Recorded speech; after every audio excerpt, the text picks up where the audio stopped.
Hello, colleagues. How are you?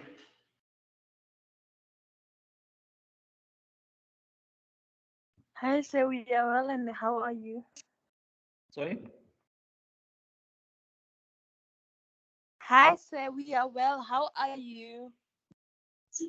Yeah, fine, Good. thanks, Thank all. you. How are you, sir? How How are are you? you, I'm Mr. good. Thank you. JC? I'm fine. Thank you. How are you, Wesley? I'm fine, sir. I hope you guys are well, all of you. Yes, sir, we are. Okay. Um. Okay. Hope that your cameras are on also as well, because they're monitoring your cameras. You guys know that, right? Um.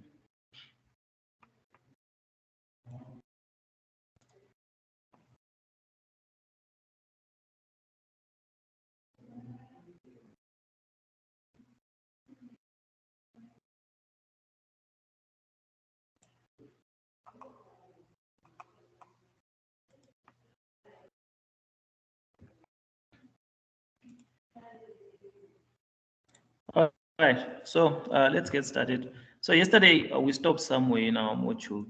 I think we're dealing with the last part, of which is not a lot that's left. But before that, um, guys, if I ask, are there any issues regarding submissions of the task?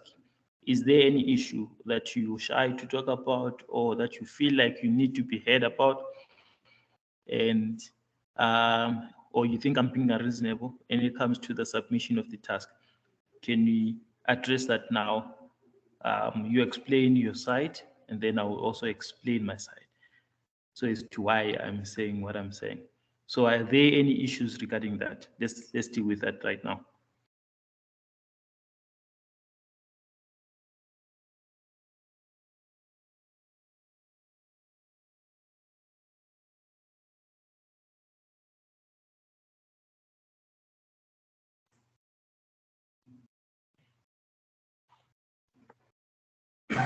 Matome? So my only issue could be the report that we have to present on Monday. Otherwise, I don't have any issue. Okay, what about the report, Matome? At the moment, I don't have a clear plan. What am I going to present, really?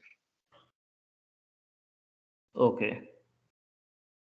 All right. So are you making a plan as to what you're going to write about? Because as much as you don't have a clear plan, but you're supposed to have at least Yes, I do a have strategy.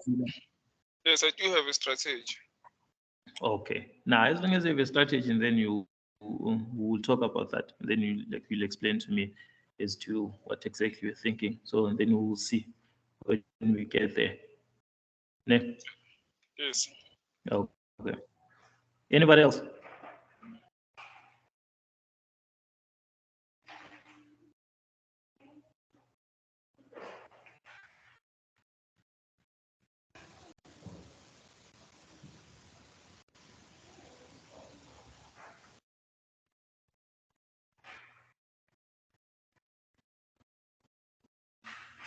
Okay. From the silence, then I can gauge that everyone else is fine. There's no issues. So I do not anticipate any issues regarding to the submission date. When it comes to the portal on Friday, we're going to close around 10 or 12, between the two. So let's just say 12 midnight, we're going to close the portal for submissions for the formative assignment. We're going to close the portal. And then on next week, on Wednesday, then we're going to close the portal for the summative. And now, this is a message from your assessor. The assessor said, and I quote, you guys have to submit your whenever you're submitting, right? There's a document that you're supposed to fill, and that document tells you when you did this assignment on this particular module, and then it gives you some information like that, and he says that fill in the date exactly as you do those assessments, whether it's a formative or it's a summative, according to the unit number that you've been doing. Fill in those dates. Do not even leave a single date unfilled, and fill in the dates according to when you did that assignment. So do not go like when, for instance, on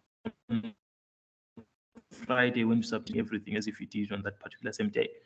Because like as we've been doing, like each and every module that we've been doing, I was always saying that whenever you are done with the module, do the assessment. You first start with a formative, and then you do the summative. You start with a formative, and then you do the summative. So those dates that you are doing those assessments, you are supposed to fill them on that form at the beginning of your document. Exactly when the day when you completed those assessments. So can you please do that? That's what he asked. I hope that is clear.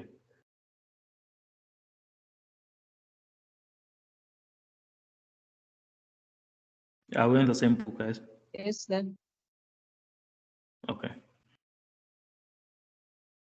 So I guess when it comes to the issue on assessments, we all fine, and will not have stories unless there's an arrangement that was made prior.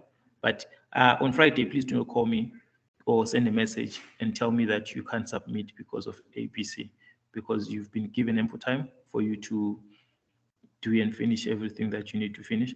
And then from there, and then we do not want problems of going back now. Once we're doing something else, now we have to be going back to dealing with previous assessments. So please make sure that you comply to the request for submissions. All right, so on that note, and then since you guys don't have questions, and then I guess I can proceed with today's. Michelle, I think you need to move to a place that has got better network. Unless if everyone else doesn't hear me. Like, do you guys hear me properly? Or am I breaking or anything from your side?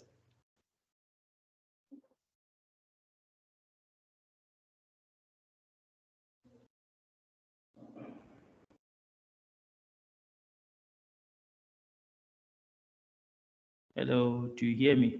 Do you understand what I'm saying? Yes, sir. Okay. Thank you, listen.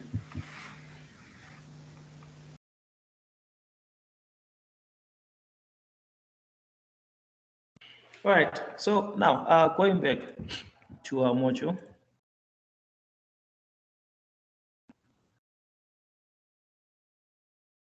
Now, if you check here, this is where we are today.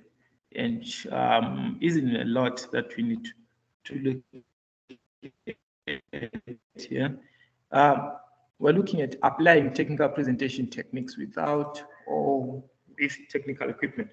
So anyway, here we're looking at a few things. We're looking at how to apply techniques with technical equipment, how to apply your technical presentation techniques without any equipment, and how to become a better presenter. And besides that, also there is the aspect of this one, displaying optimal presentation skills. So these are the things that we'll be looking at, of which, as I said, it's not really a lot that we'll be dealing with today. So now, I'm going to do this.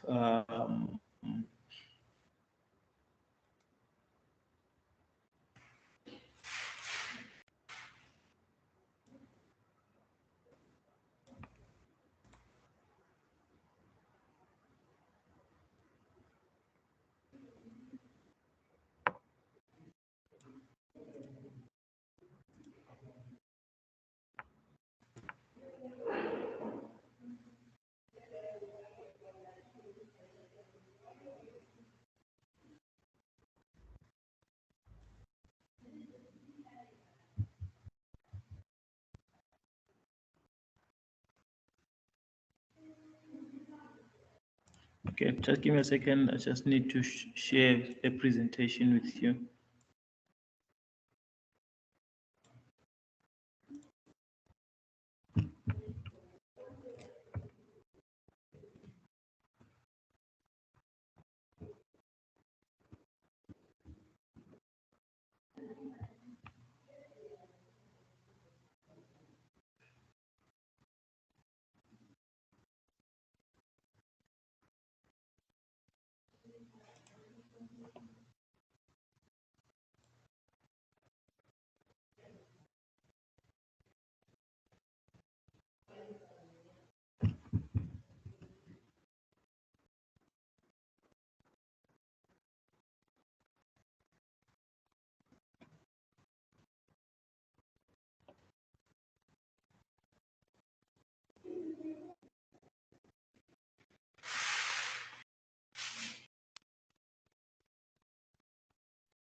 Okay, I hope you guys can see my screen.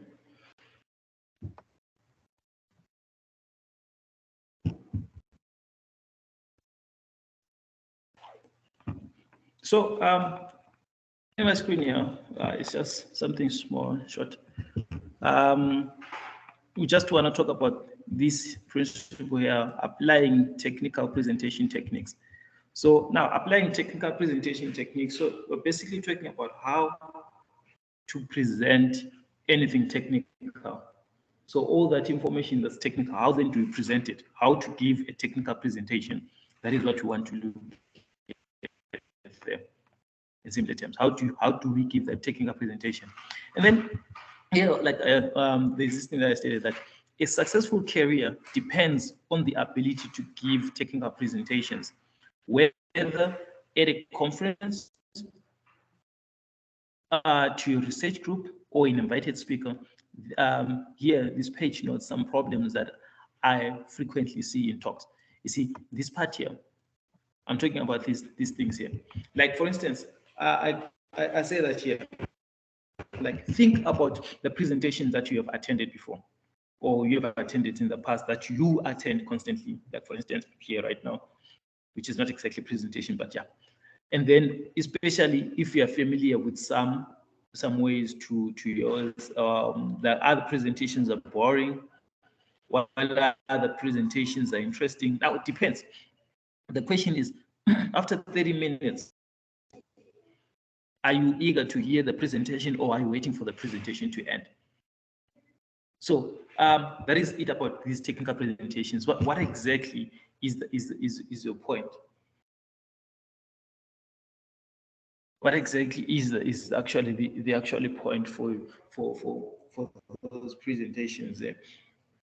So now, are you willing to listen to a presentation?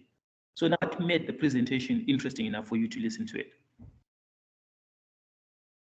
So those are some of the things that we're looking at there when you're talking about, like when you're talking about giving presentations, of which one thing that I'll tell you, one thing that is there for sure is that, especially when you're dealing with a lot of technical people, like myself, I fancy myself as a technical person, of which I am very technical.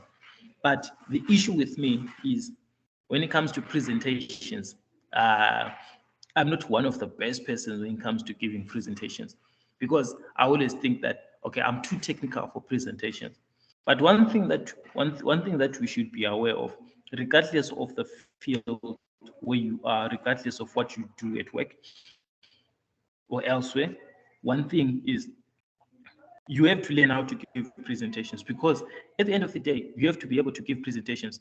Whether you're running your own business or you're working for someone else, there's a time when that opportunity comes for you to be able to give a presentation, whether it's a lecture or it's just a meeting, the way you have to give technical aspects. So for instance, we've been looking at this for a while now, especially the technical aspect part. So now, how then do you to divulge that information? How do you present your information? How do you make it acceptable?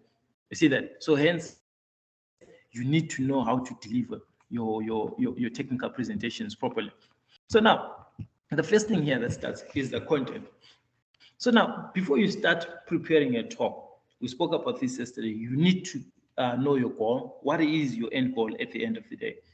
What is it that you wish to accomplish? You see, and also know your audience. So you will have to customize your presentation according to its purpose. Even if you previously created a talk for another venue, you need to you often need to make a new one. You see, like even if you're presenting the same thing to two different groups of people,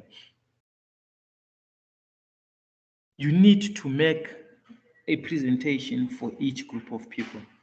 You cannot use the same presentation document that you come and present it to me or to a group of people right now, and then tomorrow you go somewhere else and then you do exactly the same thing. You can't do that, because people are different. The audience is different. How they're going to receive your information is very different. Hence, you need to hence you need to prepare different type of presentations based on that particular audience that you have. You see, so now here they're saying that the goal of a talk is to give your research group to your research group is to get feedback, is to help you improve on your research. For instance, if you're doing research and your understanding of it, that is the main reason why you usually give feedback. Yeah, you give a presentation, because now like here, for instance, I gave you guys a task and I said, go and what you call this? Prepare a presentation, and then go and prepare a technical report, and then come and present it. So now, when you're going to present a technical, when you're going to do your research there, you are going to prepare a presentation of that particular research. And then you come and then you talk about it. Listen, like hence I said to you, you are going to go and do your research. And then after doing research, I didn't say submit your report on Monday, but I said do your presentation on Monday. The reason is, when you do your presentation, we can give you pointers. Like, okay, this thing that you spoke about, okay, you might need to add something. Oh, this is unnecessary, remove it. Or this was very important that you omitted. Can you please go and research more on this, or your studies, depending on whatever that you have. That is the whole point of giving a talk, of giving that presentation. So hence your presentation should be very interactive, and it's supposed to allow for a lot of questions. We have to ask questions, so you shouldn't be annoyed with us as we ask questions, because whenever you're doing that presentation, we do not expect you to start talking nonstop, but we want you to be able to answer certain questions or queries that we have. You see, so hence now, the amount of time that you'll have will be very small, but your end goal there is to read whatever that you have, your preparation, your paper, and then afterwards, and then you are going to have some questions, and then you are going to tell you like, oh, okay, can you please go and add to this, or can you please go and remove on this, can you work on this, so that we can give you constructive feedback, so that you can go and finish up your technical report on a proper note. I hope this clarifies this report thing.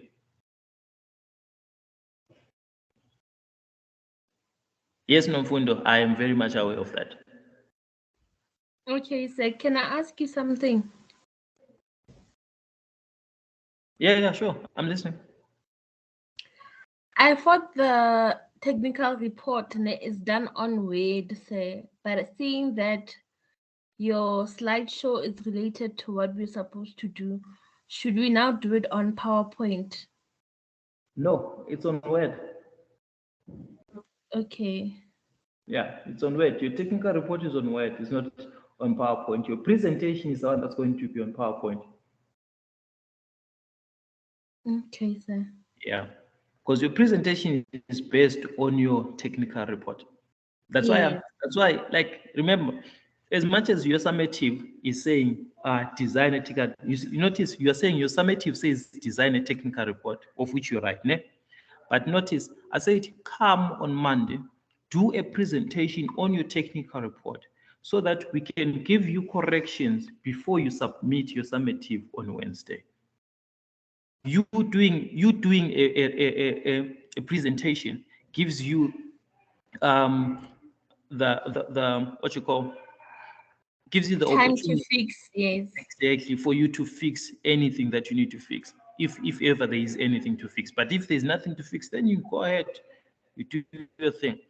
But if, let's say, we give you a few pointers here and there, and then you go and fix, and then you perfect your technical report. Okay, sir. Thank you. You're welcome, no wonder.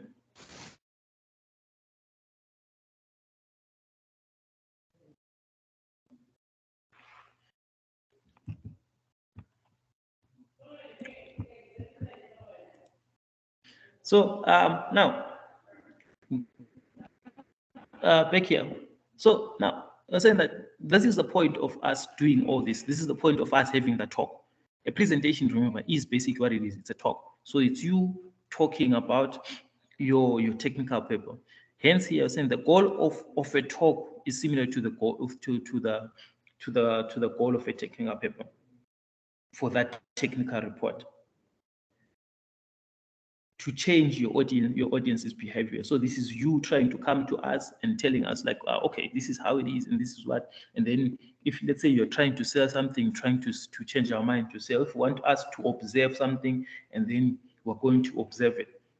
Therefore, you should also read and follow that advice on writing a technical report. See, go back to how to write a technical report, and then that will also help you to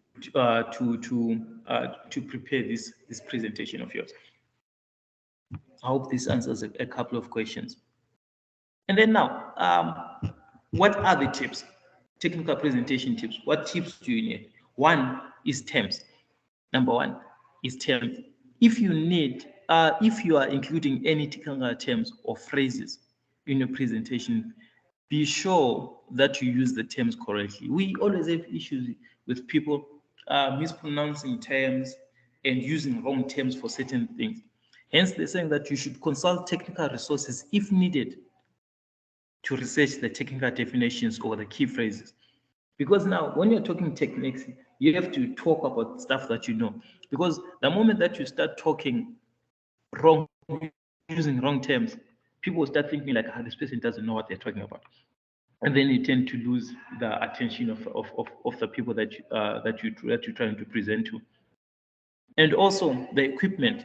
When you are giving a technical presentation that involves, for instance, multiple PowerPoint slides or any other visual information, use projectors and pointers. And the reason why you should use pointers mostly is so that you can avoid standing in front of the computer, in front of the presentation, or in front of the computer. because that's one thing that you need to avoid. Like, for instance, you are giving a presentation, you are standing next to a computer, busy pressing next. As much as it's practical, it is definitely not professional. You can't do that.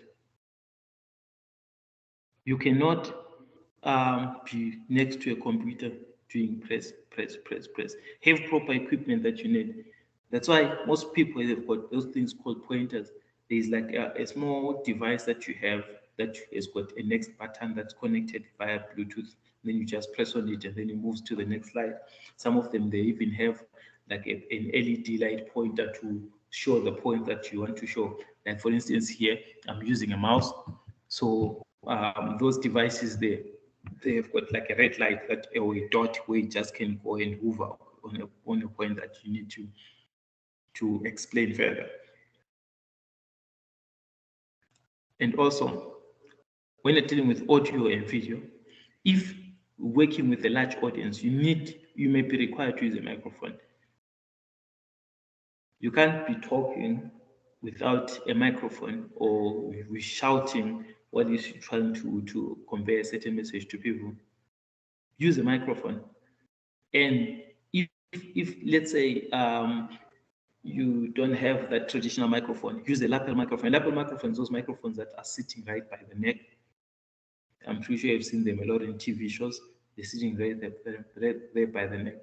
And then they should be properly positioned to make sure that they should be properly positioned to make sure that whatever that you say can be captured. And also, arrive and plan ahead. Arrive and plan ahead. You should be able to plan ahead. On the day of a presentation, arrive early. Test any of your equipment. If ever there's issues, deal with them there and there. If they need to be repaired, repair them. If you can't repair them, and then find an alternative. Hence, you need to be able to arrive early. And you have to plan way ahead, just in case, because the equipment will embarrass you if there's one thing about equipment. And then the slides now. What about the slides? Then how do you deal with the slides then? One is the slide titles. That is the very first thing. Like for instance here, this part here of a slide, the top part is called a slide title. And then what do we have inside here? These are more like what you call your main body of the slide. But the slide title, the issue to use descriptive slide titles. Do not use the same title on multiple slides. Like for instance, you find this thing here. For instance, I have this technical presentation, and then I say technical presentation cont.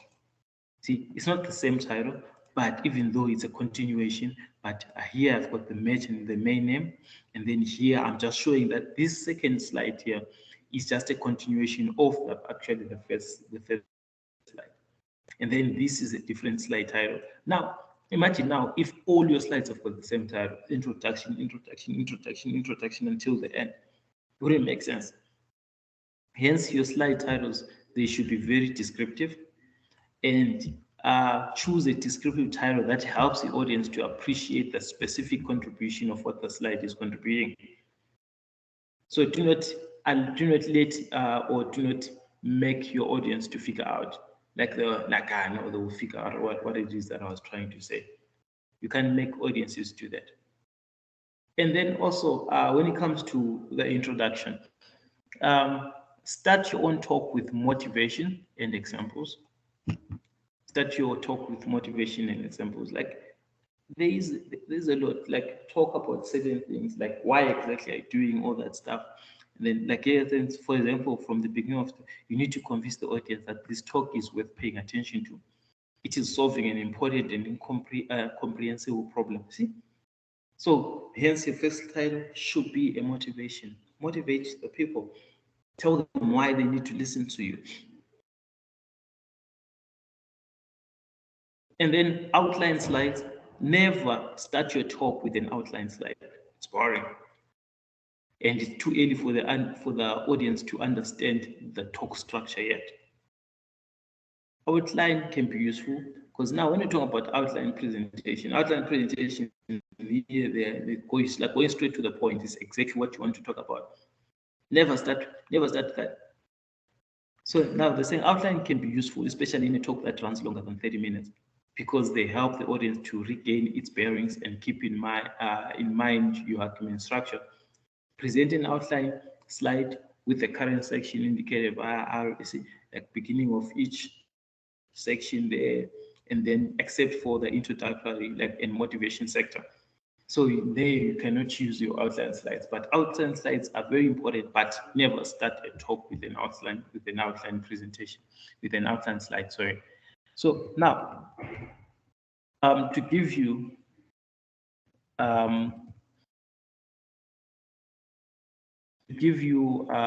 what you call an idea of what we're talking about when you're talking about an outline slide. So now, an outline slide basically shows you, like on PowerPoint, it displays your presentation as an outline. So technically, it shows you the structure of your presentation, like made up of titles and the main text from the slide. So you can never start a presentation straight like that. As much as yes, it's good, but don't do it. Never start a presentation like that. Give it time. Let the audience warm up, and then from there, and then you can start showing them the points of discussion. Then for you just to go straight to the point and like, okay, this is the point of the presentation, and then you just throw them into the deep end, because people, they need time to adjust. So that is about the outline presentations there. And then the conclusion now, this is the last slide that should be a continuous, and this should be a contributions or a conclusion slide, reminding the audience of the take-home message for the talk. Do not end the talk with future work here. Never end the talk with future work. Future work should be in there, but it should be maybe part of the main stuff that you're talking about. But never like when you're ending your talk there, your presentation, and then you say like, yeah, so we hope that our future project, which is about maybe, let's say, future cities, and then you say, okay, the future cities, and then you stop there. You raise a lot of questions there. So, and then also the same, never end a slide with questions that says questions.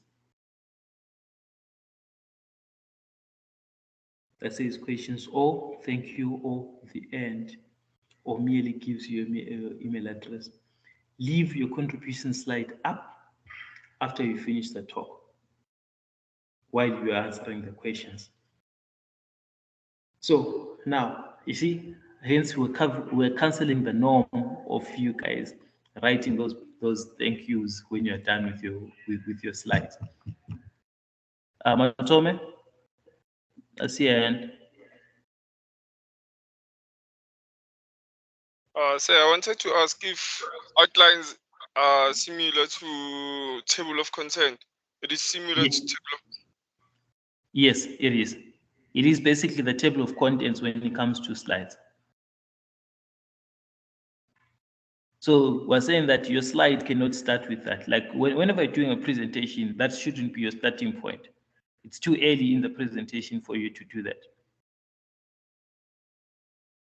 So if you have a table of contents, which is fine, but remember, what is the first thing that you do? You've got your cover page, like of your slide, and then the second is to be your motivation. Why is it important for the audience to listen to what you need to say? And then from there, and then you can start introducing the topic that you have. Then from there, and then now you can give us an outline. Okay, so I'm answered. Okay.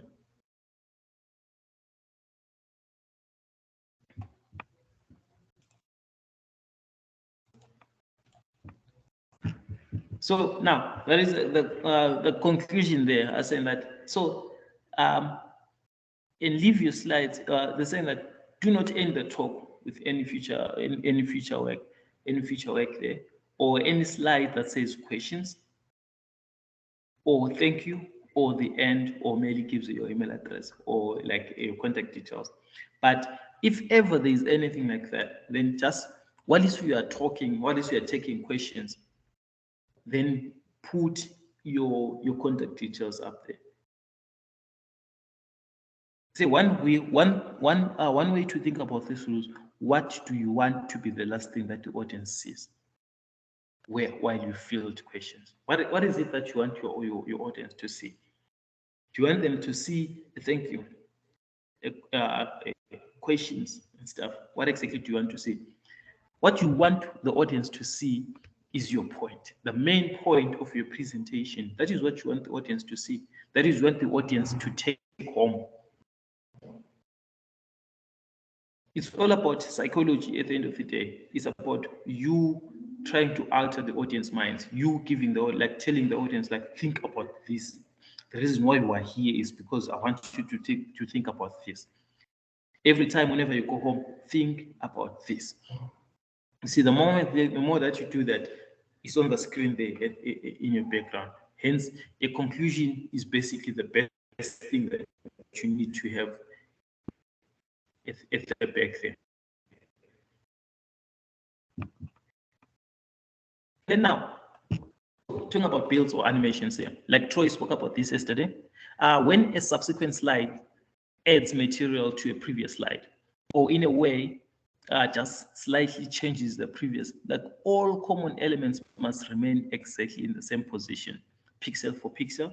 See, this is the art of design and keeping like the slides the way they are in a properly organized manner. So if there's any animations, make the animations nice, make them neat. But if there are no animations, and then also try to keep your slides like in such a way that it is easier for the persons that are watching to follow. Do not use like multiple scheme colors and things like that. It should be uniform, even in terms of design, in terms of color, it should be uniform. Your slides should be uniform there. See, they said that the human eye is good at detecting the change, but only is good at detecting change, but only good at localizing changes. What the simple saying here is, your eye can notice a shift. For instance, in the previous slide, there was a picture in a certain position. And then when you move to the next slide, let's say you just want to change information, but you don't want to change the picture. And then now you change the information, and the next thing, your picture starts shifting around. Most times is human eyes are quick to observe such things. Orientation and things like that. And then also keep slides uncluttered. Like a lot of people, they put too much, especially when it comes to slides. Like for instance, this slide here, a lot of text, which is okay to an extent because anyway, it's just material. But if you're doing a presentation, especially when it comes to your stuff that you guys will be presenting there, if you have a lot of text, don't put pictures. If you have a lot of pictures, don't put text, or use as minimum text as you can. Because the thing is, a lot of people will be putting a lot, and then the slides, they get so cluttered and they have so much information that is totally unnecessary at most times.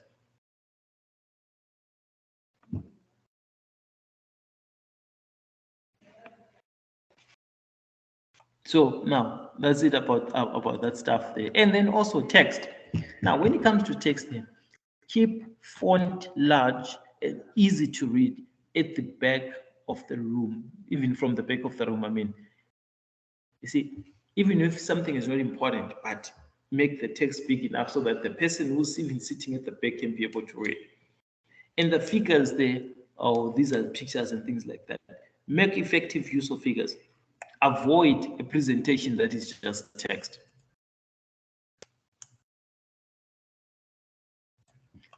That's what you'll be doing there. make use of figures. Like that tends to attract the eye. Hence, the thing that Troy was talking about yesterday. And anyway, like with Troy, you understand because he's in the design field, so this is one of his things. So if you check, like whenever you're doing a presentation, that is one of them that is one very important element there. Like this actually allows you to be able to interact. Like audience, as much as most of us here would like to deny it, but the audience is like a child. That's how the audience is, and they are easily distracted by anything. Even a picture that comes up to the wall there, then they just get fascinated by that. It gets exciting because that is something that is totally different from what they've been seeing throughout. So it's eye-catching, it's drawing, it's it's interactive to an extent, even though it doesn't really have to speak, but it's interactive. And then now, when you're doing the presentation when you're doing a presentation, make eye contact with the audience. Now, making eye contact with the audience draws the audience in. Like, do you know that right now, whenever I'm giving you this presentation, as much as I have the slide open on the other side, I'm actually looking at the cameras and I'm actually looking at your guys' faces. And then I can see from different people there, you see a note here, and then you can see a head shake there, which means like, I don't agree with what you're saying, which is okay. And then you can see someone dozing off, someone yawning, someone stretching. You can see all that stuff. So when you are giving a presentation, those are some of the things that you need to be able to view. Look at your audience in the eye, and then interact with the audience, draw them in.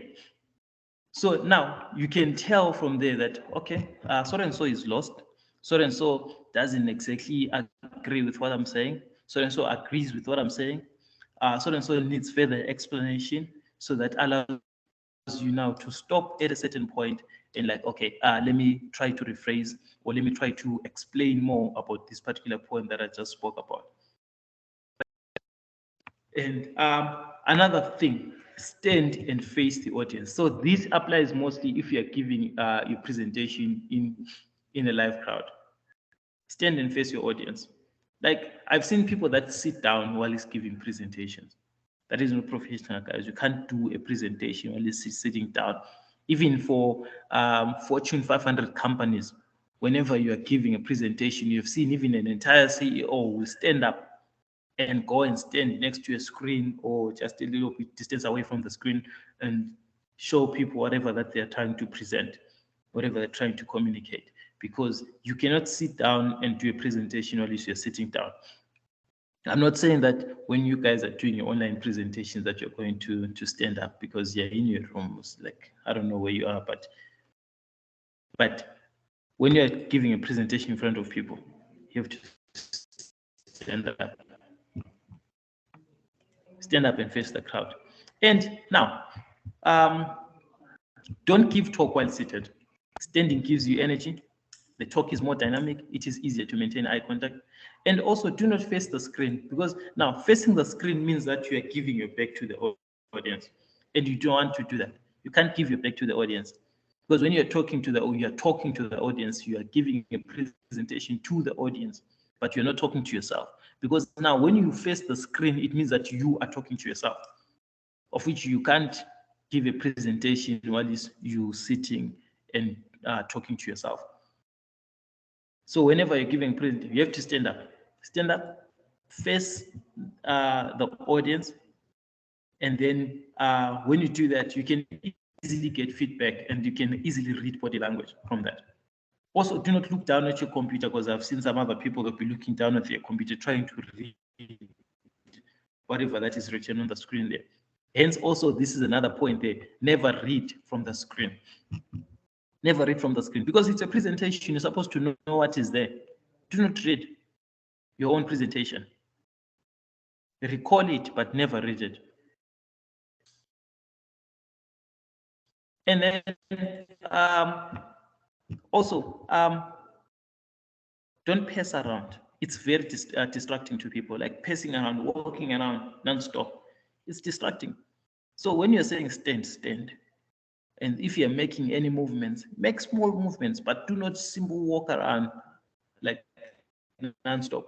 It's very distracting to a lot of people. Like myself, I find walking around very, very, very distracting. Like next thing is I'm no longer following your presentation, but I'm following you, busy moving up and down. You see that? So when you're giving your presentation, also make sure that you do not you do not do that. Like you do not walk around, you do not pace up and down, and also pace your presentation. Pace your presentation. Now, pacing your presentation simply means that flow with that presentation. Give it time when you are doing your presentation. Do not run through your presentation, and do not become too slow also when you're giving your presentation. Because now, the moment that you're running through or you're passing through, I mean, you are going slowly through your presentation, running through, people will not understand.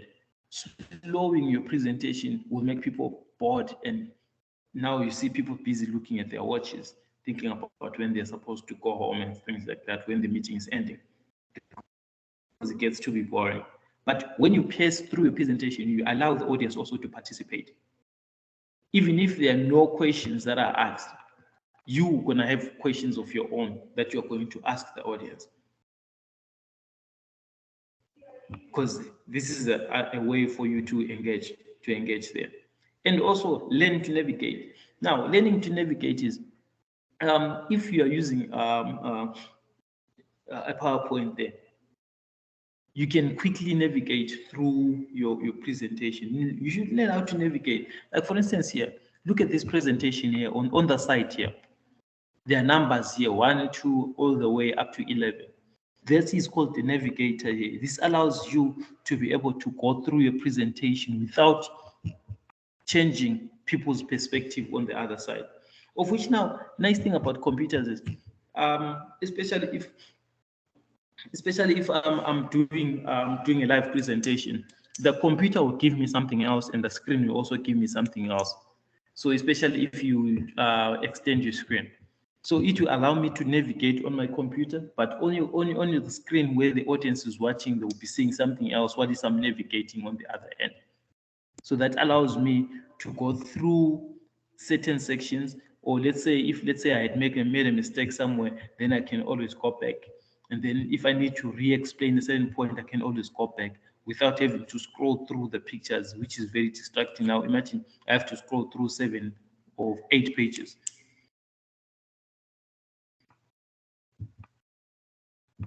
And now, and then also, always have a plan B.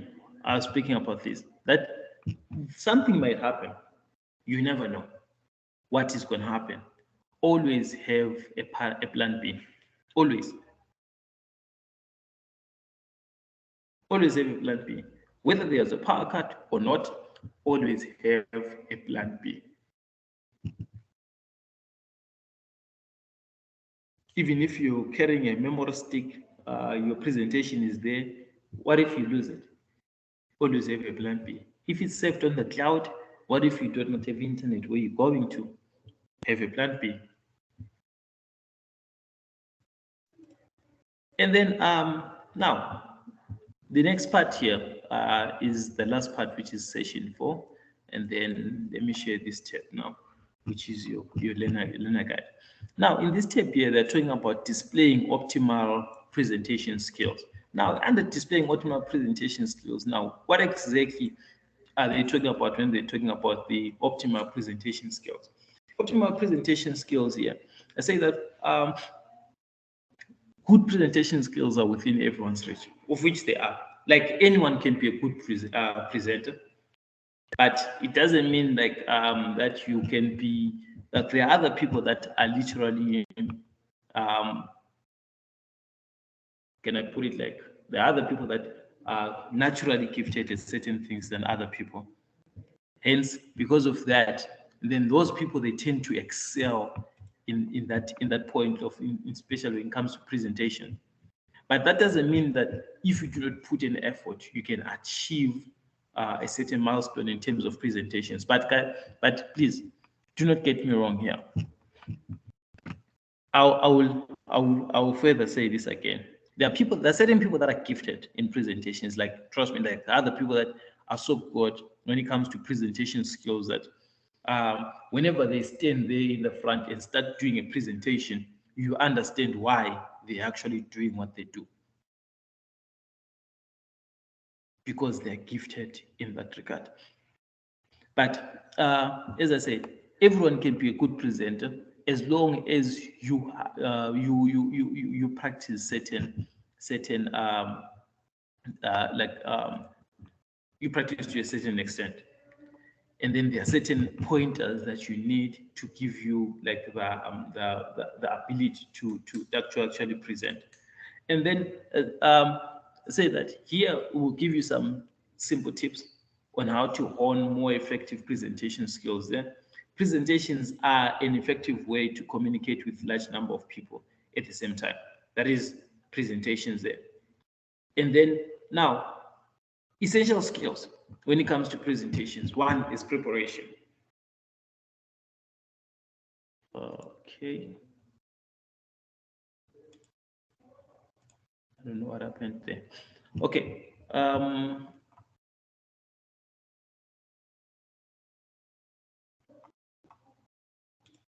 Okay, so I was here. As in that preparation here, for essential for presentation skills, you need preparation. One, to be a good presenter, you need to know how to prepare. Once you prepare, and then next part is to develop a presentation style, because each and every person has got their own style. So develop a certain presentation style that works for you. Do not try to pressure yourself to be someone. As I said, that other people are naturally gifted in this thing. So for them, it comes naturally. So with you also, you need to be able to understand that there's certain presentation styles that you can adapt to or that you can use. And then also dealing with presentation nerves. I spoke about this yesterday when we were talking about, what are we talking about yesterday? I think we were talking about self-confidence. Like confidence here can help you get rid of these presentation nerves. Because if there's one thing about presentation nerves, is mostly is because you are second guessing yourself and you think you haven't prepared enough and stuff. And then also working your audience. Yesterday we had a very interesting conversation, especially based on that. And then was it Tsepo and Troy when they were talking about these presentation nerves there? And then working your audience. So there's sort of a discussion. I'm pretty sure everyone was listening to that discussion yesterday there on working your audience. That you need to work your audience, of which there's many different ways in how you can do that. And then structuring effective presentations also spoke about this, that you need to structure your presentation and then also developing as a presenter, because the more you do something, the better you become at it. That's simple how it works. The more you do something, the better you become. So now, whenever you're doing a presentation, you see that they're saying that practice your presentation skills. You need to, like, that's a form of preparation. Practice. You're there, you're busy there.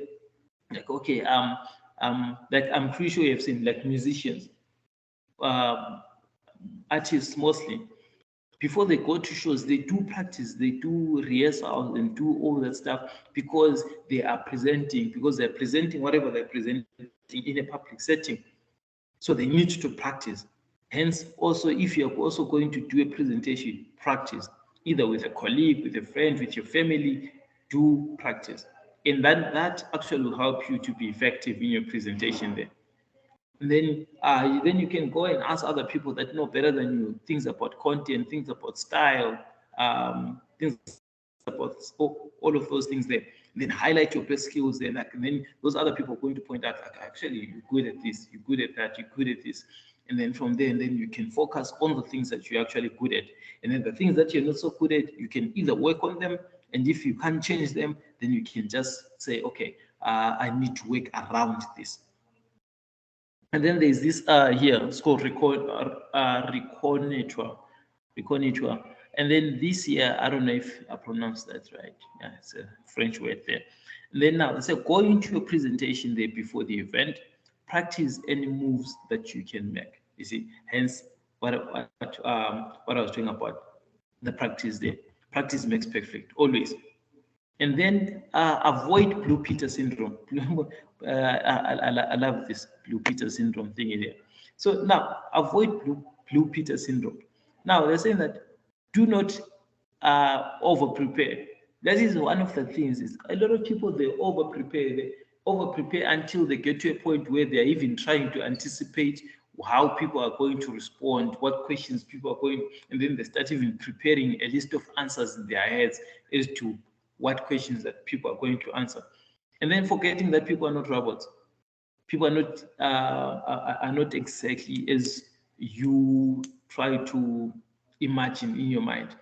So your time would be better spent going over your presentation than for you to try to run through and present an optimal, perfect presentation, because you can never do that. That will never happen. You can never be 100% in terms of your presentation skills. That will never happen. But you don't over prepare. That's one thing, because over preparing will stress you, especially if people don't respond as how exactly you envisioned in your head. And then there's the technical support also. I spoke about this. Your equipment needs to be on point. You need to test it, make preparations for just in case you need extra equipment there. And then visual aids there, you need to have visual aids because they help you to elaborate certain things there. They help you to elaborate different certain things, your visual aids there. And then also, if you need cue cards, get cue cards also as well.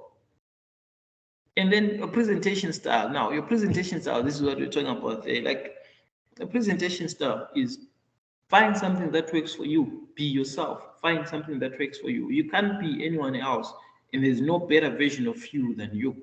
So every time, whenever you're doing a presentation, do you and what works for you. Your personal gestures, your voice projections, your voice inflections, use that to your advantage. It's hard to change the way that you express yourself. Like other people, they are soft-spoken. Be soft-spoken. Do not try to now raise your voice and stuff, because at the end of the day, you might end up being squeaky and you end up sounding funny to people. But just be yourself. Be yourself. So now, more presentations are actually put okay. What I'm saying here is the energy that you put at the end of the day is what makes a difference. So even if you're being yourself, but try to put energy on that particular presentation, and do not copy anyone else's presentation style or presenter style. Like last time here, we saw different presentations that were done with different presentation styles and everything, and each and every person presented their own idea in a certain way, which was good. And under no circumstance are you supposed to be intimidated by anyone's presentation skills, because that is them. It's what makes them the way they are, and that is who they are. So if you think that you're not good enough because you can't present like them, that is who they are. You can't change them and you can't become them. Hence, as I say, that people are gifted differently.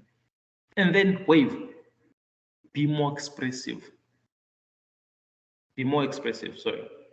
Because like communication these days, especially now, excuse me, like if you check the best or the good communicators, you notice that they are very expressive. Expressive means using your hand gestures, using everything that you have to your disposal. Your gestures, they help you to convey your enthusiasm about the topic. whenever you use gestures there, people can say, okay, this person is passionate about what they're doing. And then dealing with these presentations, nervousness, and then as we spoke about this, and then we said that a certain amount of nervousness is vital for a good presentation. Yes. I think it was a saying that I saw that says a little bit of fear is actually good, because being fearless is actually very bad. You need to have a certain amount of fear.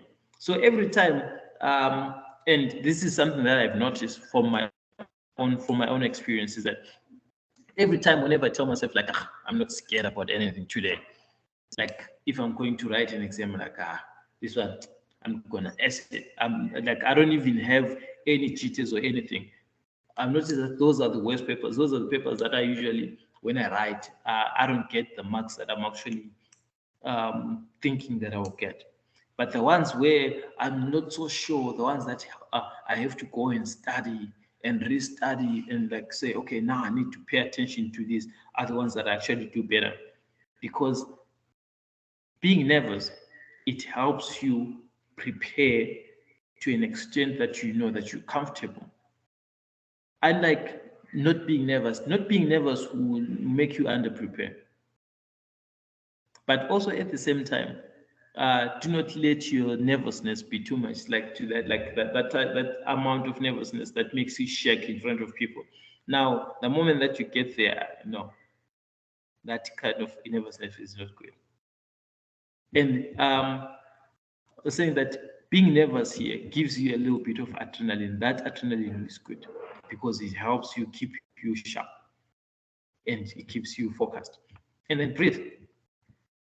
Breathe. That is one thing that you need to do. Breathe. Take slow breath. Relax. And then, like here, they're talking about hold something. Like you can have stress balls and things like that. Go slowly. You can go slow through your presentation there. That is getting over your nervousness there. And then working your audience. Now, working your audience, presentation is a conversation. Talk to your audience. Talk to your audience. Whenever you're doing a presentation, there are presentations that are that conversations. They may not actually say anything. Like for instance, you guys are quiet right now. You are not actually saying anything. But a presentation should make the audience feel consulted, feel questioned, feel challenged, feel urged. See, so that is how a presentation as a conversation happens. You don't actually need to talk, but you need to be imposing questions each and every time. Leave questions in their head, so that they start thinking about that. They start being challenged by what you're saying, and then they can practice it later. And then interact. Now, interaction here, engage with your audience. Not one that you have prepared for, but look for reactions in your audience and respond to their signals. You see that? Interact with the audience. Now, when you're interacting with the audience, you're looking at the body language. The body language will tell you how to interact with the audience there. And then you tend to, okay, guys, I see that you don't agree with me. What do you think? Why do you think that I'm wrong in this? Or do I need to explain more further? Or you think you have a better opinion? Let's hear your opinion. There's nothing wrong with that. That is the whole reason why anyway you're doing the presentation, so that you can get perspective. And then also show conviction. There is nothing off-putting than someone who is not sure about what exactly they're presenting. That is off-putting. Like for instance, you get someone who's there in the front there, and then they're busy presenting, but you can tell, if you can even feel it deep down, that this person is not exactly so excited about whatever they're presenting, and they're not feeling what they're actually presenting. It's like they're not sure. They keep on second guessing themselves. So at the very bottom line, disagreement is preferred than being ignored. See, like I'm pretty sure you have seen in some presentations whereby someone is doing a presentation and they ignore people's hands and stuff. Like, for instance, you're doing a presentation, someone raises a hand because it's a question. At the end of the day, a question is very important. And personally, I feel like if someone raises a question, especially if it's that kind of a presentation that allows for interaction, if a person raises their hand, you have to attend to it. Or maybe you might need to finish a certain point that you're trying to discuss, but attend to it. But now with some presenters, you notice that they are not so sure about what they're talking about. They are afraid of those kind of questions, and then they tend to ignore. It is say that, bottom line is it's better to disagree than to ignore. Disagree than to ignore. And then get some perspective there. Get some perspective, like the odds are that someone in the audience might not like your presentation, of which it's a fact.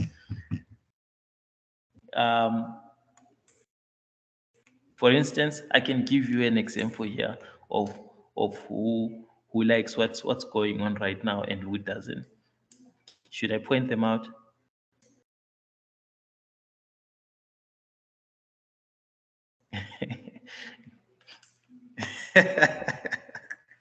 Okay, so anyway, I will not do that. I'll not do that. Otherwise, I'll get beaten up here. So anyway, now, like what happens is there are people that might not like what any like the presentation, and then or they might disagree with the things that you say. There is nothing wrong with that, because remember, at the end of the day, not everything that you say is going to be accepted. Not everything that you say is going to be accepted. So there is nothing wrong with people disagreeing with you. Never take offense when people disagree with you. It's a learning curve. Whether you are me or you are yourself or you Mr. X or you Simpi, like whoever you are, there is nothing wrong with people disagreeing with you. As I'm saying, it's a learning curve. You learn every day. What if I'm talking about a certain topic that you actually more knowledgeable in than myself? Like, for instance, there's a spelling word that right now I just spelled it like that word that I was trying to pronounce. Like, I've got grade 12s and grade 10s that are always trying to always trying to correct how I actually pronounce certain words. And then at first I used to take offense. I'm like, you guys, you can't be telling me how to pronounce words and stuff. But now I've gotten to a point where I'm like, it's fine. Okay, I hear you. Okay, I'll pronounce it better. How do you pronounce it? And then they teach you. And then, okay, cool. Now I know how to pronounce it better. And then even now, I feel like when it comes to my pronunciation of certain words, it's actually better than when I used to when I was still in high school and when I was at varsity, because they're always correcting. And then you learn. People learn every day. So when you're doing a presentation also, never be offended by things like that. Get some perspective. It's saying that though probably someone out there for whom you do not wrong, as a rule of thumb, the majority of audiences want to like you and want and what you say. And then they may want you to be good. They didn't come hoping to be bored or irritated by a presentation. That is how a lot of people are going to take you. That is how a lot of people are going to accept you. Because at the end of the day, because they're coming for the presentation, that is the point. They want to like you. They want you to be good. But at the same time, there are other people that will disagree with you, that they might not even like your presentation. Some people might even be bored, like, I don't like this person. Why? Just because I don't like them. And then structuring your effective presentations. I spoke about this yesterday, I think yesterday or the day before, when you were talking about the use of English. Like, use metaphors. I'm pretty sure you guys remember what metaphors are back in high school. Use metaphors whenever you're doing your presentations there. Metaphors and analogies are vital for presentation, or vital to presentations. So now, like, it's always good to use metaphors than for you just to be too literal every time whenever you're saying something. Try to, a little bit make it interesting, make people try to figure something out. And then the saying examples, the effective presentations, full examples. Give each, like giving an example always helps your listeners to have a clear understanding of what you mean. Make use of examples. And then there's also the point. Stick to the point, guys. When you're doing a presentation, please always stick to the point. Never get carried away, but stick to the point. End your presentation finale, like end your presentation as if your presentation has gone well, and as if your presentation has gone well. So always, no matter how bad that you feel like your presentation went, but when you're ending your presentation, end it like a champ. And just tell yourself like this, I did an awesome job, and then end it as if like it is the best presentation that you've ever given in the world. That's how you conclude any presentation. And then chances are, when you do that, people are going to forget every other bad aspect that happened in between. And then you might get 1 or 2 fist bumps, but chances. And then now, for you to develop yourself as a presenter, I spoke about this. Trust yourself and trust your skills. Do not be anyone. Rehearse and everything. And then success is the best presentation training. Don't overreach yourself. So always do your presentations time and time again until you get them right. That is the bottom line. And then feedback. I think feedback is like the epitome. After you've done a presentation, and then encourage the others around you to tell you what you did well, and then also encourage them also to tell you what you did wrong so that you can improve later in your presentations. So now, and then this is the last session here, performing or self-monitoring. So this is basically about the last part of your presentation there. After now we are done with the presentation. During that presentation, sorry. And then there are certain aspects that need to be visited there. How do you adapt? I think yesterday that was one of the things also that was not exactly spoken about, but it was something that was sort of in the pipeline when during that conversation yesterday. That now, how then do you deal with certain aspects of it? When you're doing a presentation, and then you notice that your audience is not exactly behaving how you expect them to behave, what do you do? You see, hence there's this thing called practice self-monitoring. Self-monitor and adapt. That is the best thing that you can do for yourself. Self-monitor and adapt. And how do you do that? One is you adjust your speech rate, your volume, and the complexity of the content. So if the content is too complex, try to use a language or terminology that is easier for people to understand. If you have to use a lot of examples, then use a lot of examples, because you need to make sure that these people understand what you're trying to talk about. And then you make the crowd to be increasingly alert. Because if they don't understand what you're talking about, they tend to zone and drift. And then also be clear and concise. That is part of the adjusting there. Be clear and concise. Be clear, like let your voice be clear. Your tone, let it be uniform. And your volume should be enough. It shouldn't be too high, it shouldn't be too low. Let yourself be concise. And then also encourage questions. Always encourage questions. There is nothing wrong with questions. If you do not know any answers, you say it. I don't know. There's nothing wrong with also not knowing. You can't know everything, isn't it? And then persuading and negotiating, arriving at an agreement that is agreeable to both sides, a win-win situation. Back up your points with logic. Always back up your points with logic there.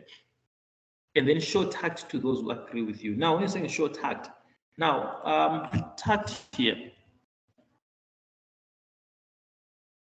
Now, when you're talking about tact, we're saying that show some skill and sensitivity. Like, how do you deal with people? Like, deal with them with some skill and sensitivity. Do not be offended. And then making a speech in front of an audience. Now, when you're making a speech in front of them, now present your message in an interesting manner, structure your presentation, use audio visual. We spoke about all this stuff, and then ask for help when you need it. If you need help, ask for help, please. There's nothing wrong. Hence, when we're saying research has you dealing with that. And then there is nothing better than listening. Listening is there's nothing better than listening. And make effective use of body language and speak. So talk using your body and also listen using your body, because you're watching people, how people are reacting there. You are listening to the body language, how people are talking. People, the different ways. Some people it's facial expressions, some people it's fidgeting, some people it's just about the way that they start looking at you and stuff. Learn how to listen to that body language and respond to that body language. Hence, when you are speaking, also use body language. Face the people, be attentive in terms of your posture, maintain eye contact. Don't stare, but maintain eye contact, because staring is also creepy. And then interest in what people are saying and don't interrupt them. So someone is asking a question or when they're giving you a pointer, don't stop them from what they're saying, but listen and don't and respond after they are done. And then be aware of any prejudices and misconceptions you or the speaker may have. See, be aware of that. So any kind of discrimination, any kind of misconception or prejudice that you have, be aware of that. And then good listening builds rapport. Like a rapport is basically like an understanding, like a more of a relationship. That's what a rapport is. So good listening builds a relationship and understanding with the speaker and allows them to freely express whatever that they're saying, and they can get to motivate their points even further. And then use active listening. Now, using active listening is basically, now this is reflecting back to what the speaker is saying. That is effective listening. Like, you hear what they're saying, you listen, they speak something, and then like, okay, I hear you, and then you respond back. There and then, reflect. Then allow them to summarize and bring new interpretations to whatever that is being spoken about. See, so all of these listening techniques, also reading body language is part also of a listening technique there. And then empathy. Now, when it comes to empathy here, empathy means that you're being open to ideas of others and sensitive to their values. If you're a person, you need to be empathic. You need that. Empathy is a need. So you need to practice that empathy.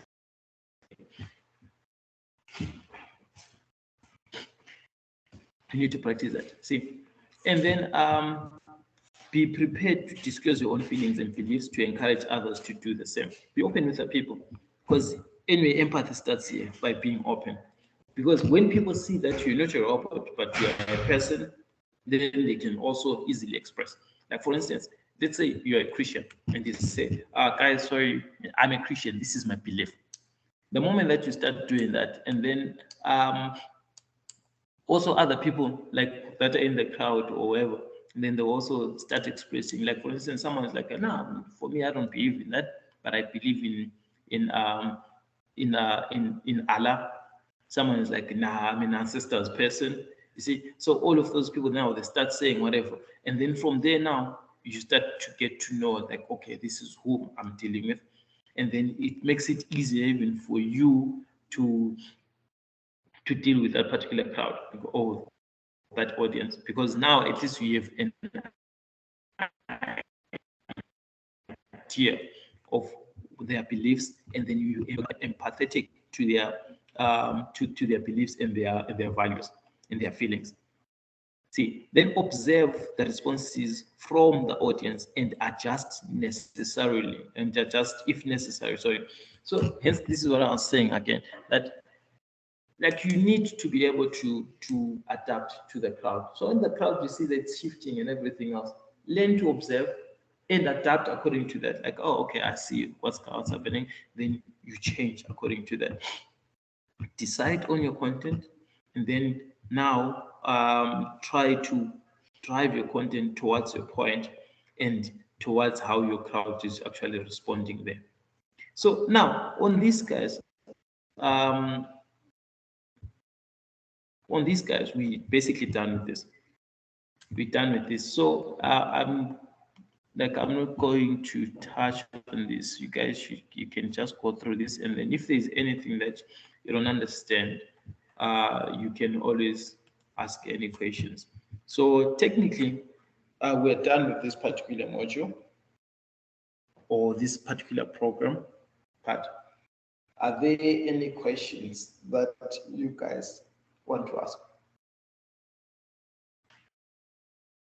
Because you have some work to do, and then I think this is good time for you guys to go through that work, and then you finish up on the work that you need to do, because we're done here, and then you will be starting on a new module starting from tomorrow. If there are no questions, and yeah, if there are no queries, then tomorrow we'll be starting on a new module. So, and then remember your submissions Friday and Wednesday.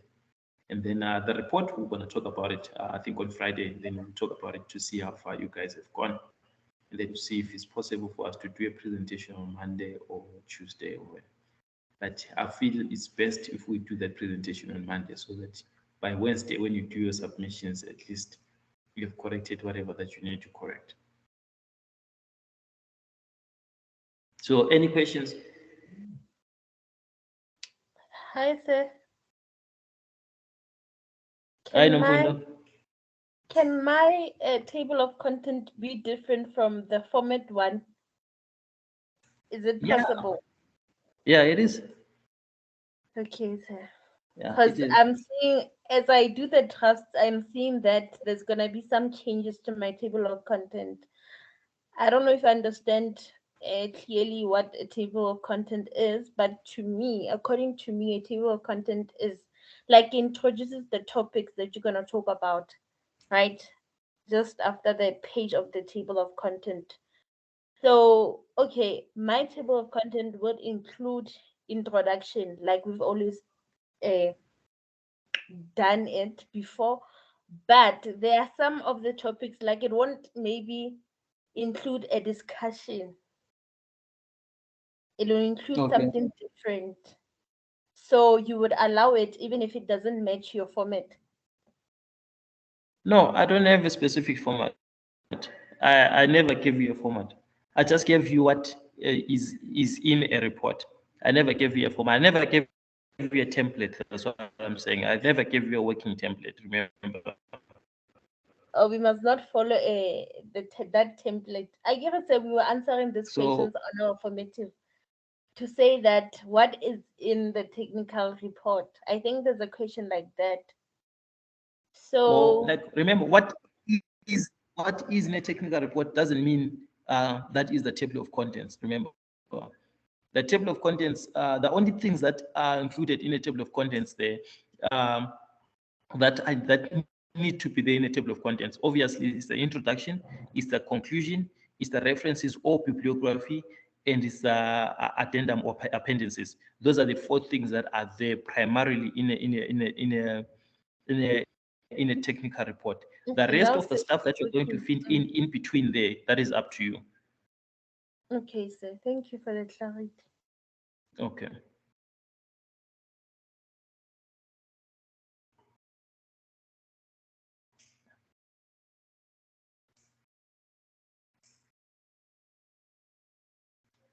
Do you have any other questions, guys?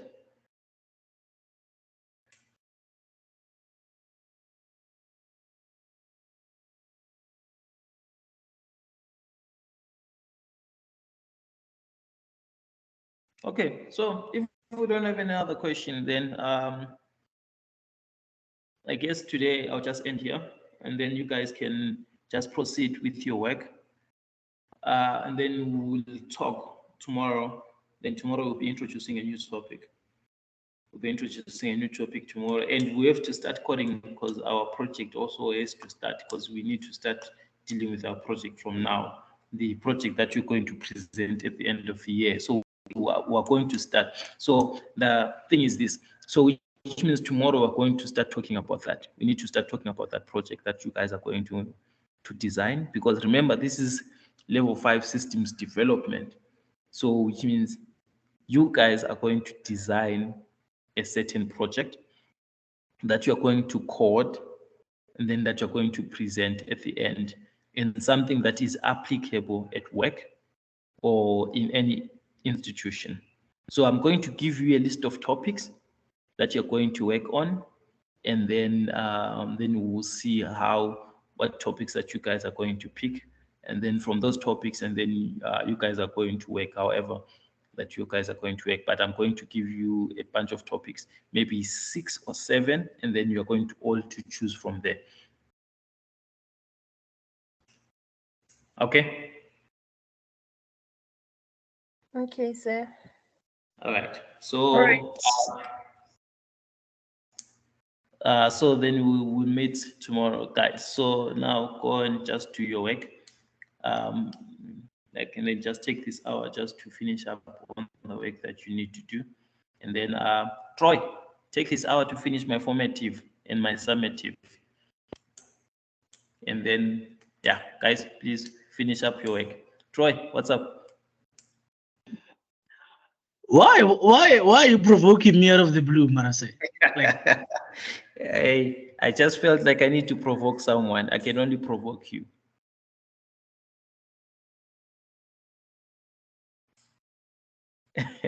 I was kidding, man. I was kidding, Troy. Like, guys, just work on my work, ne?